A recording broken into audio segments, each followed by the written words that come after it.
Good morning everyone.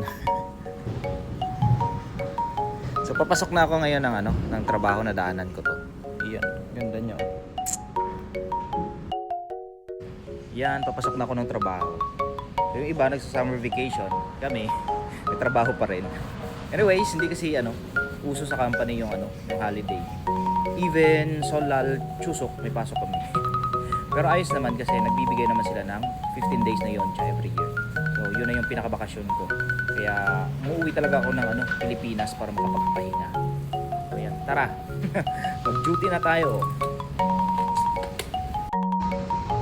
Ito yung usually na madadaanan ko. Villa na kasi yung yung kisoksa namin. So ganyan yung mga bahay, yung forma ng mga bahay. Ang ganda, parang K-drama talaga.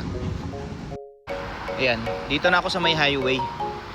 So yung mga puno na to, mga ginkgo tree, tuwing autumn season, nag-change ng kulay yan. Sobrang ganda nito guys.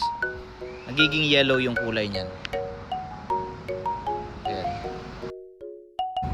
Tapos ayan, merong payong na nilagay para maprotektan sa init yung mga nag-aantay. So ito yung usually na dinadaanan ko. Ang ganda na guys. Sobrang lapad ng bike lane nila. Ayan papunta sa company. So ayun, nandito na ako sa company. Magka-time in lang muna ako. 되시면 출근이 확인됩니다. 7:50